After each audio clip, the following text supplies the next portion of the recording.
Hi everybody, another quick film then, just especially on sedums. So they are some of my favourite alpines. There's thousands and thousands of different original sedums, of course, and thousands of the cultivars that our plant breeders have actually derived plants from.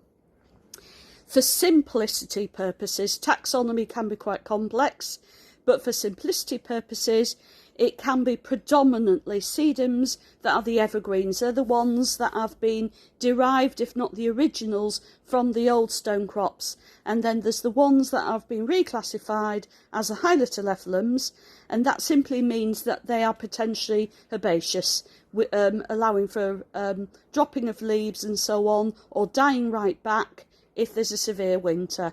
And I just thought I'd just go through a couple really. My favourite is lemon balls, one of the sedum reflexums. These things can go on and on and on. A lot of our customers are going, oh yeah, we've got these all over the place.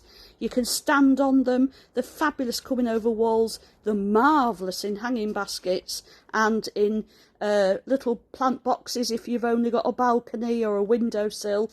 Not only have you got this wonderful foliage, because of course you've got lemon in this case, but you can have reds, oranges, deep greens, especially in the elegans and the blue spruce and things like that.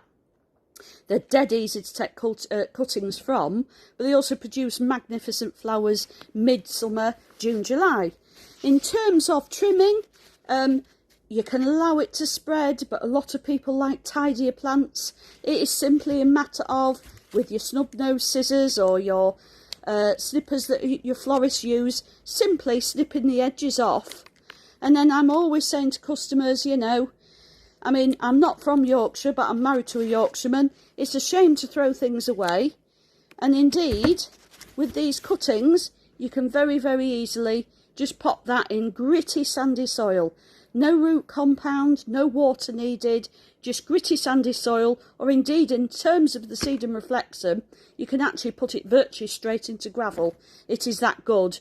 I'll be honest, I scatter mine around my gravel path because I love to see it. And basically it'll just generate you some more plants. So that is your sedum, that is the traditional sedum, the evergreens. That's an example of one. In terms of, for example, like a hylotelephalum, you've got this, which is sort of like the original Merida, okay, and that's dying right back. There's some more buds coming, which is interesting. So it's potentially, because it is quite a mild summer, but obviously it's done all this flowering here. So it is a matter literally of tidying up these plants here.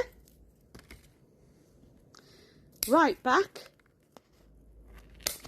Once again, it's like in the other film, it preserves the strength in the plant and allows the strength actually in the base of the plant to just remain dormant and keep steady. Over winter, you would hardly ever water it. You just keep the soil that it's in vaguely damp, really. And then in spring, you might pop it in some more compost or gritty sandy compost or something like that and encourage it to grow. So that would be, for example, that particular hylotelephalum. Another example is something like this simple stone crop sedum there. As you can see, it's got quite straggly, and sometimes people say, oh, it's lovely, but it's very, very straggly. So once again, it's just got these cuttings here. So you would simply just remove these to tidy up. Once again, all you're doing is you're getting the strength back in the plant.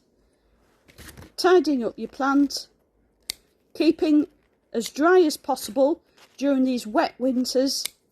Okay, once again, building up in gritty, sandy soil. Making sure that if it is outside, it's not kept too damp.